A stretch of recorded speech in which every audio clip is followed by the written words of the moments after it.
What's up, kings and queens? It's your boy Dan from Daft Previews. I've got 3 picks which I put down that I'm going to take you through today. If that sounds interesting, let's go. Sub to the channel cause your boy's getting busy. Coming to your line from the west side of Sydney. We've got the free picks and the juice and the daily. It's all free, you don't even have to pay me. Before we jump into the picks, we do have to recap the day that was. I shared 3 picks with you yesterday. We go 2-1 overall for VIP. 4.5 units in the negative. It was another day where straight picks made us a little bit of profit the way that they're supposed to, but the value plays actually dragged us down. We got hooked on a Trae Young value play, took him under 18.5 points. He scores 19 points and then he checks himself out of the game. And Nick Richards were 1 rebound short for cashing his 13 boards. That would have got us in the green, but regardless, a small bit of profit. That's not what I'm looking for. I know value plays haven't been great since the All-Star break, really, but it's an interesting spot. I already know if I stop doing value plays or if I reduce them, there's going to be a lot of picks that win where I wish I did have them. So I'm just going to stick with the process here. Let's recap the day that I had. A lot of losers, a lot of winners, but at the end of the day, not good enough. Jalen Duren, shared that with you guys in the last video, over 26.5 points, rebounds, and assists. I told you that the main risk here is foul trouble because he can't keep his hands to himself. He gets the most fouls in the first quarter, and he picked up 2 fouls in the first 4-5 minutes. Not only did he pick up foul trouble, but there was a blowout as well. I did not see that coming. The Pistons had been balling, and the Denver Nuggets absolutely pumped them. So Jalen Duren was playing well in 16 minutes. He had like 20 PRA or something like that, more than 1 PRA per minute. I pretty much forecast him to get 1 PRA per minute, expecting him to play 28 minutes, yada, yada, yada. So he was playing well, just didn't see the court. So that sucked. But if I'm being super critical around this, if I was going to argue that another big was going to get him into foul trouble, it's probably someone like a Jokic. It could be a Karl Anthony Towns, definitely Joel Embiid. But yeah, probably regret that now that I think about it. I also took Isaiah Stewart for over 1.5 assists. He had the minutes. Jalen Duren was in foul trouble, but Beef Stewart found himself in foul trouble anyway. But a lot of his assists do come in handoff action with Cade Cunningham, and Cade Cunningham was ass today. I took Trey Jones over 9.5 rebounds and assists. This was a terrible bet. Actually, not Trey Jones, Tyus Jones. What am I talking about? Getting the boys confused. But regardless, it lost. This bet was absolutely awful. Bradley Beal got ruled out for the 2nd consecutive game. I didn't even factor in the game script here. I didn't factor in CJ and Zion being out, and the Suns most likely pumped these guys. All I saw was Bill was out. I jumped on. I already knew that his numbers without Bill are fantastic. I took the bet immediately because his hit rate was great without Bill, and he cashed in the last game. Absolutely sucked. I rushed it. So I apologize if you tailed that one. I'm not happy about that bet. I also took Nickeil Alexander Walker over 18.5 points and assists. This guy was a hot mess. Almost every single player on that Timberwolves team stepped up in the absence of Anthony Edwards and Julius Randle, except for this guy. He passed up open looks. He missed some easy layups. So part of me, I'm happy that he missed a layup to win the game, but that was a bad read at the end of the day. I only looked at his games without Anthony Edwards. Julius Randle was also missing in those games. It looked good. His usage rate was good, his minutes, but that type of research is not good enough.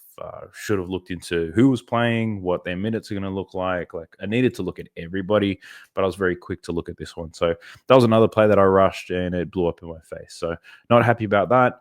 Nikola Jokic, I took him for over 1.5 3-pointers made. He was 0 from 3 today. He didn't see the volume, didn't really need to. Denver were pumping these guys. I honestly fell in love with his hit rate on back-to-back games. I think it's like an 80 or 90% hit rate.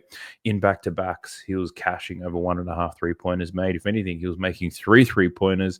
I assumed it was fatigued, where he'd settle for more jump shots. Not jump shots because he ain't jumping, but more 3-pointers. But we didn't see that today. So that wasn't a great bet.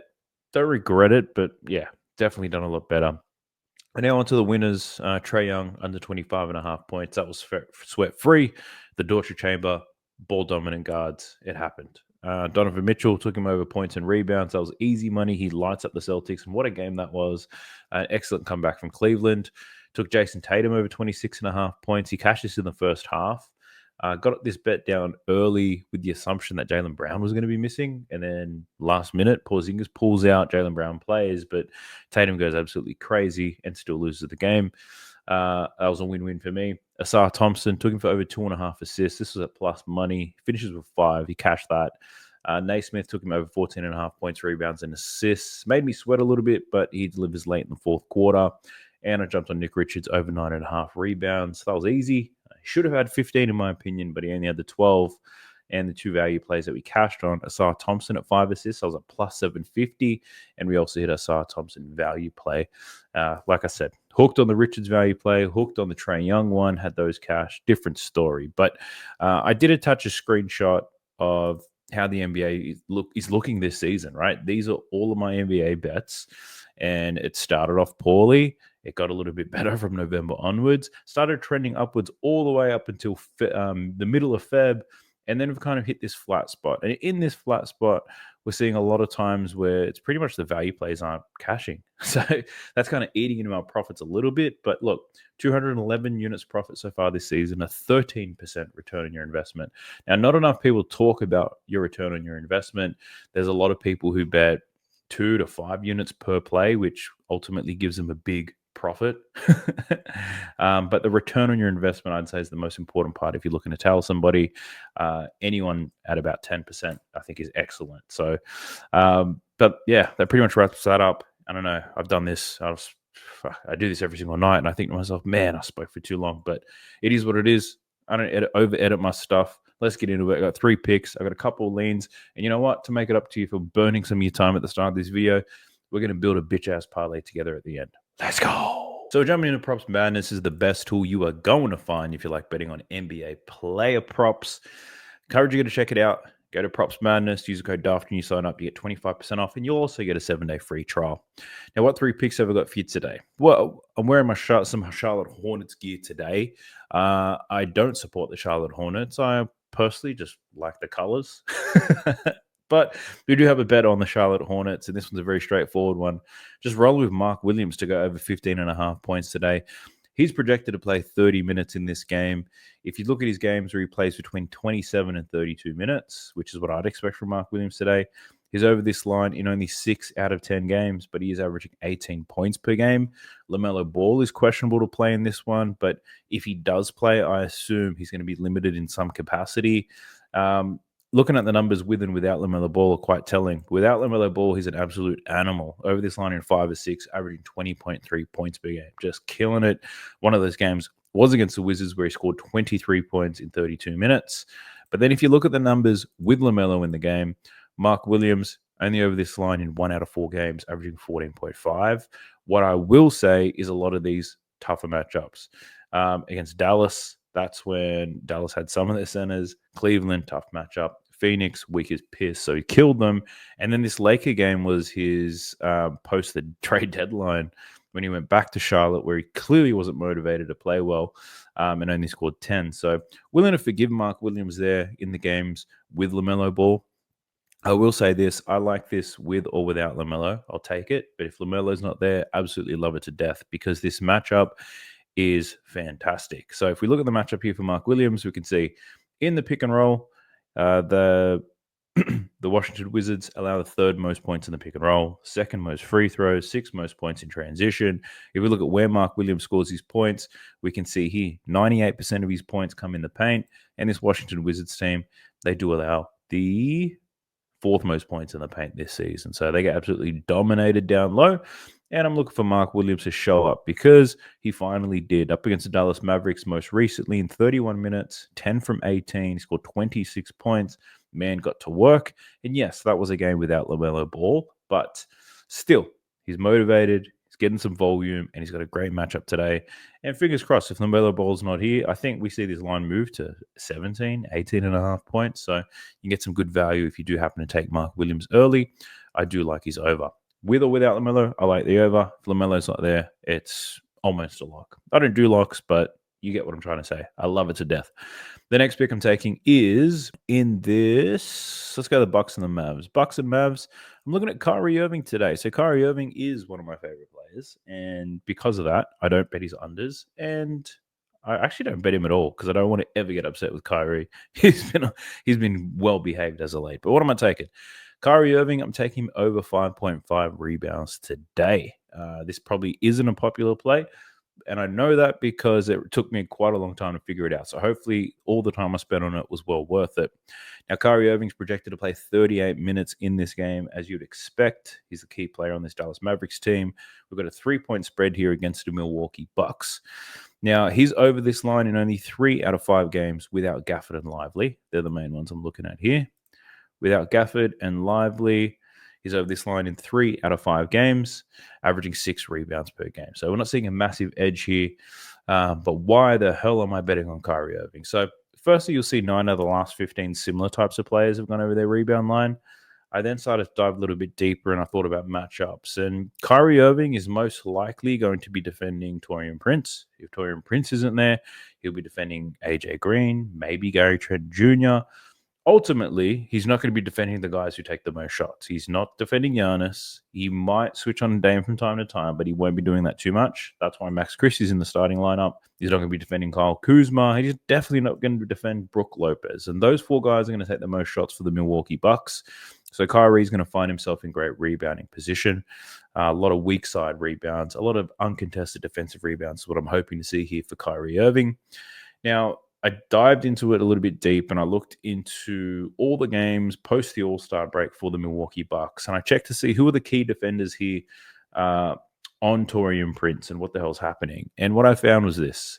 Jalen Green. Well, actually right here, these 3 guys, they're all the same players who defended Taurean Prince. Now, if you didn't know this already, what we tend to find with a lot of star players or a lot of star guards, they don't defend the best guard on the other team. It's quite rare that it happens.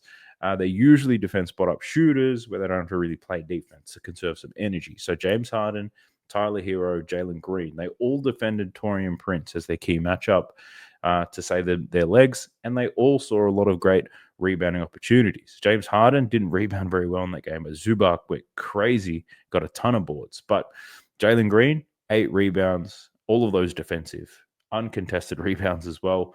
And Tyler Hero, I think 6 of his were defensive rebounds, uncontested, very much what I expect to see here from Kyrie Irving. Now, he's had some pretty good rebound games in this stretch, so he's definitely capable.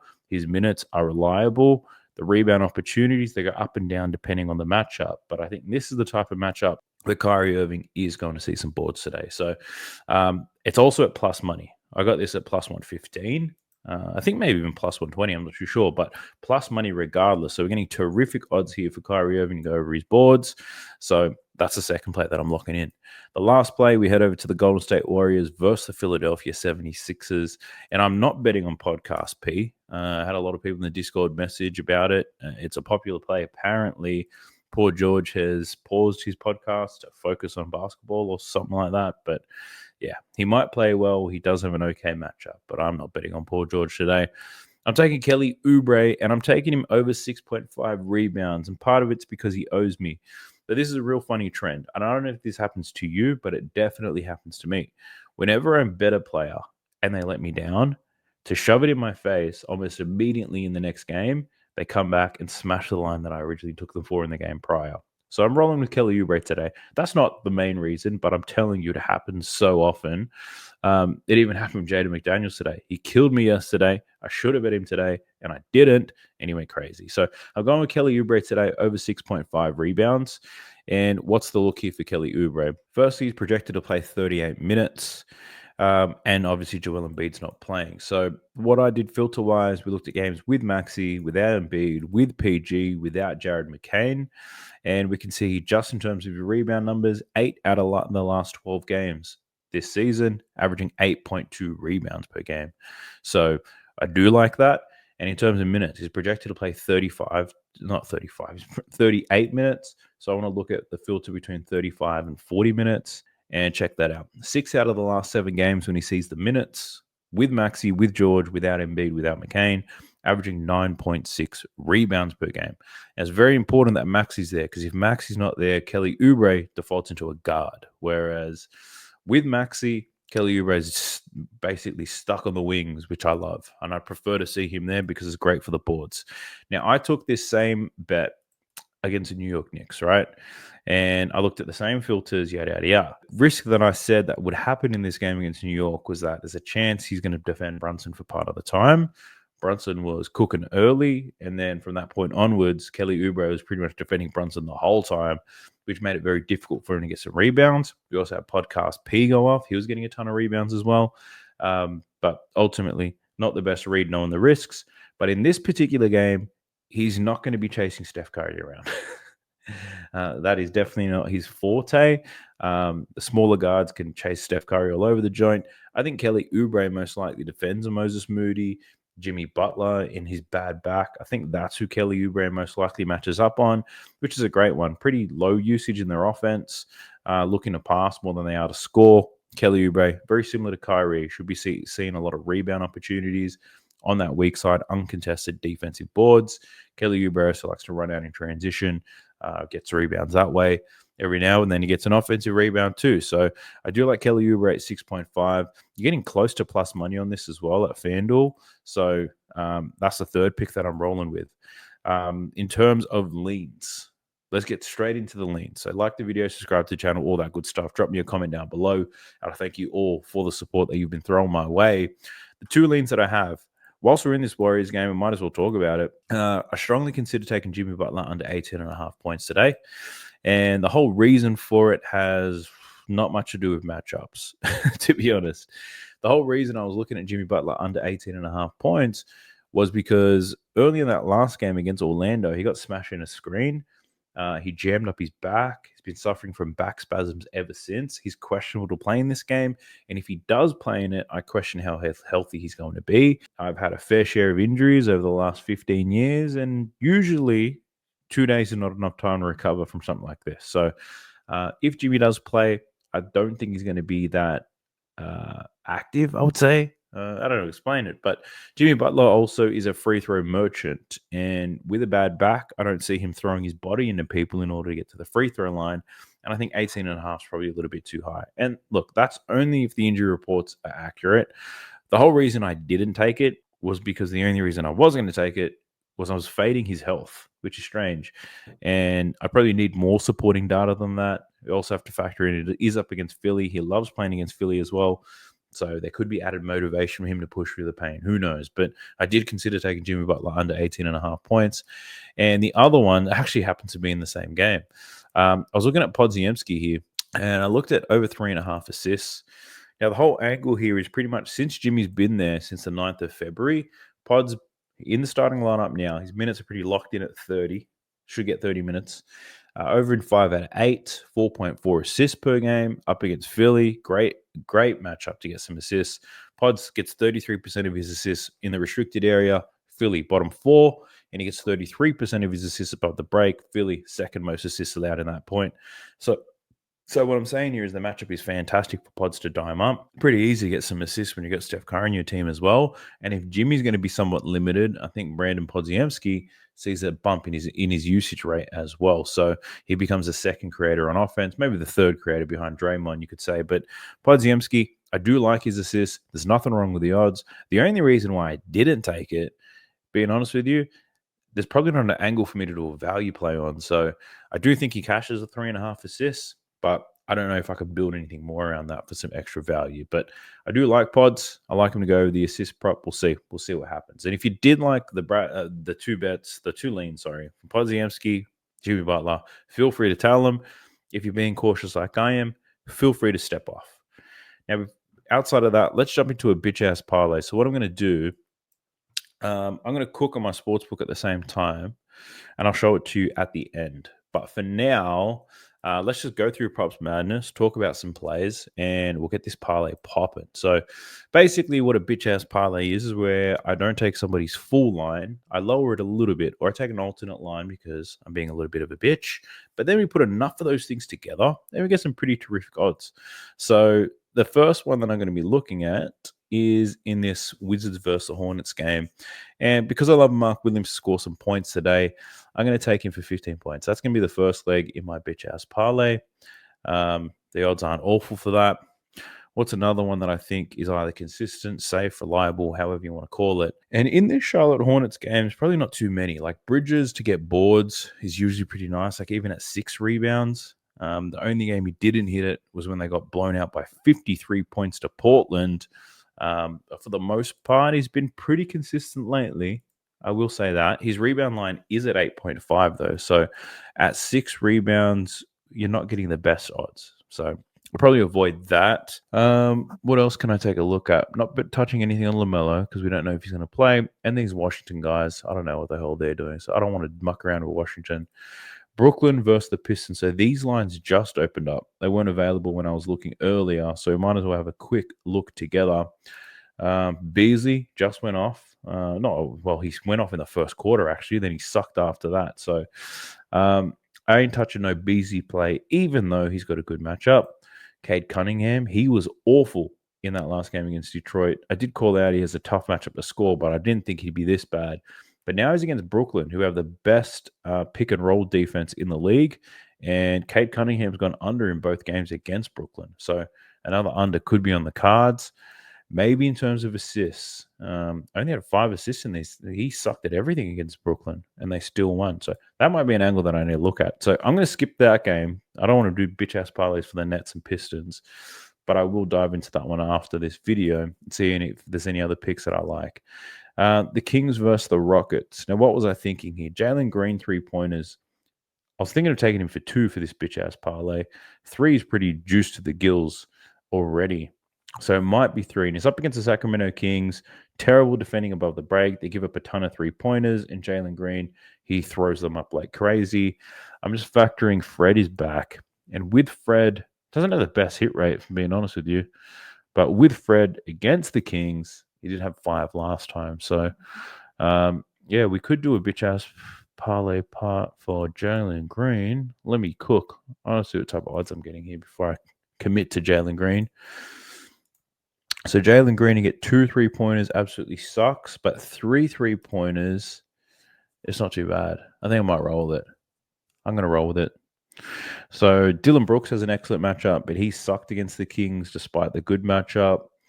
Amin Thompson for rebounds potentially. What are we looking at here? Lines at 8.5. He's been hitting consistently as hell, even with Jabari Smith on the lineup. And against the Kings, he had 6 in 24 minutes, 10 in 41. I think he's probably going to play about 35. So maybe we roll with Amin Thompson to get 8 boards. Let's just roll with Amin Thompson to get 8 boards. The great thing about bitch-ass parlays, I don't have to overthink them, right? Put all these things together.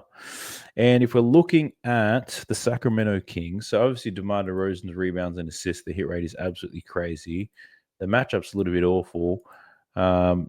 But I don't want to take him for 4 rebounds or 4 assists as part of this bitch-ass parlay. And chances are I can't take him for 2. Unless I can take him for 2 assists. And for 2 assists, the odds are absolutely disgusting. So I just wasted my own time looking at that. Yeah, it's probably nothing on this Kings team. I'm going to have to pass on them. Spurs versus the Grizzlies. I'm thinking Zach Edey 6 rebounds. His rebound line's at 8.5. Maybe we can take him at 8. 8 rebounds for Zach Edey is what I'm thinking. And my whole thought process is here is Victor Wembanyama is out. Bismack Biyombo is like 48 years old or something like that. He's patrolling the paint, but patrolling very slowly.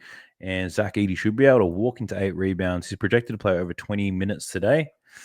So let's roll with Zach Edey. Let me have a look, actually. Zach Edey, when he plays at least 20 minutes, in terms of rebounds, he's averaging 9.4 rebounds per game. So that's not too bad. But if we go 20 to 23, averaging 8.3, he's unders, Clippers, Warriors, and then the Kings. So he's up against the San Antonio Spurs. They've been giving up a ton of rebounds to centers lately. So Zach Edey for 8 should get us paid. What else do we have? From the San Antonio Spurs, the only one I'd probably consider betting on is Keldon Johnson, who's been a bit of a wagon without Victor Wembanyama. Looking at his points, 17.9 as an average. Maybe we take Keldon Johnson to score 10 points here. Off the bench, should play about 23 to 24 minutes. Against Memphis, he's played them 3 times, 17, 8, and 7. But obviously, Wemby was playing in all of these games. So the whole angle here is without Wemby, we take him. He's got a pretty decent matchup, scores in transition, scores in the spot up and get to the free throw line. I don't mind that. Similar types of players haven't performed well against them lately, though. So that's probably a little bit of a concern. But yeah, Keldon Johnson to score 10. Come on now. without Wemby. Well, let's just look at games where he plays at least 20 to 25 minutes. That's what I think he plays today. And he actually doesn't hit 10 points too often, so I'm probably going to pass on that. He's got good numbers without Wemby, but looking at his minutes range, it's not too great. CP3, what about on the assist side of things? 5 and 6 assists in 2 games against Memphis already. So maybe you don't roll with Chris Paul assists. De'Aaron Fox, he's been trash scoring the ball lately. Actually, I don't want to take any overs on the San Antonio Spurs. They suck. If I got Zach Edey for boards, Ja Morant to score some points, he's got a decent matchup. He looks like he cares about basketball again. But do I want to take him for 20? I do not. Actually, Desmond Bain, I was going to think about 4 rebounds. Yeah, it's not too bad, actually. Because I wanted to bet his 6.5 boards. Well, not that bad, but I did consider it. He's rebounded quite well. 3 and then 6. Yeah, actually, I'm passing. I'm thinking about it too hard. Let's move. We got the Milwaukee Bucks versus the Dallas Mavericks. And do just put Kyrie in for 4 boards. I like him to get 6. Surely 4 boards is... No, 4 boards probably not going to have good odds for it at all. 4 rebounds for Kyrie. The odds suck for that. So we're not doing that at all. His assist line, don't mind the under 5.5, but not for a BAP. What else are we thinking in terms of BAPs? PJ Washington, I don't even know if he's going to play, so we have to pass on that. Oh, here we go. Giannis. I'm going to take Giannis for 25 points. I know he's on his minutes restriction and all that type of bullshit, but Dallas, somewhat depleted down low. Giannis should be aggressive as hell like he usually is, getting into the paint. Let's take him for 25. Brook Lopez, I'm assuming he's going to be a popular player because he's been popping off. But caught him on that Denver game. I don't know if I can trust him again. When players deliver and they perform the way I expect them to, it's hard for me to bet them again. But I need to remember if they lose me money, I've got to jump on them immediately and stop being so emotional about it. So, yeah, in this game, I'll probably just take Giannis to score 25. And then the Warriors and 76ers, I think we can go with podcast P for 15. With Maxey, without Embiid and McCain.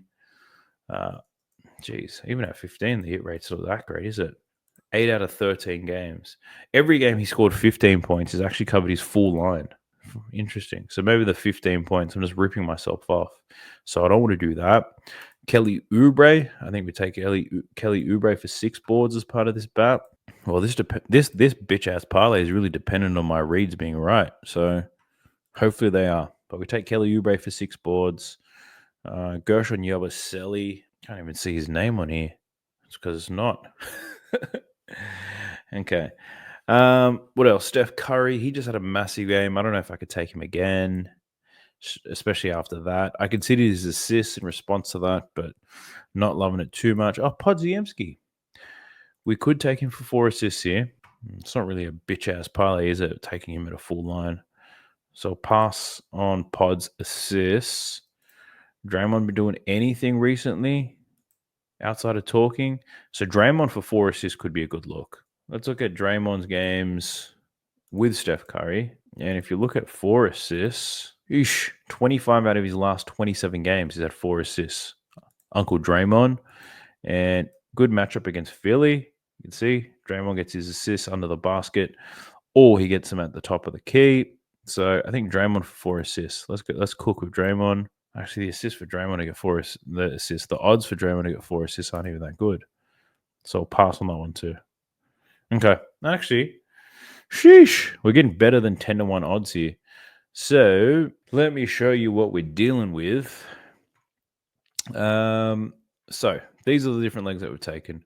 Mark Williams for 15 points, Jalen Green for 3 threes, Armin Thompson for 8 rebounds, Zach Edey for 8 rebounds, Giannis for 25, and Kelly Oubre for 6 boards. We're getting this for better than 10-1, 11-1 odds pretty much for those. And you'll probably get something similar, maybe something better on your sports book. Now that I'm reviewing them, the one that I do want to get rid of is Jalen Green. I'm getting rid of Jalen Green purely because three-pointer props haven't been kind to me. So roll with Mark Williams, Armin Thompson, Zach Edey, Giannis, Kelly Oubre. We're getting 7-1 odds. So I'm going to roll with that. Bet on it what you will. I'll probably bet just half a unit on this thing, which is $50. I might as well use this bet return. So I'll put half a unit, which is $50. We get 347 back. Let's see. Submit this thing. Cool. We're locked in, locked and loaded, baby. So the bitch ass parlay is in. We've got 3 straight picks that I've shared with you today, a couple of leans as well. So hopefully you found that valuable. If you did, smash that like button. Let me know what your thoughts are down below. Any comment that you put down there is going to push this video out to more people. I do appreciate you if you made it this far. If you want to see more bitch ass parlays at the end of the videos, just let me know in the comment section. And if you do, I'll endeavor to do more of these. But I wish you guys the best of luck. Hopefully you guys absolutely smash it today. I want green slips. I want VIP happy. The YouTube subscribers happy. And I want to be happy too. But let's make it all happen. Peace. Sub to the channel cause your boy's getting busy. Coming to you live from the west side of Sydney. We've got the free picks and the juice on the daily. It's all free, you don't even have to pay me.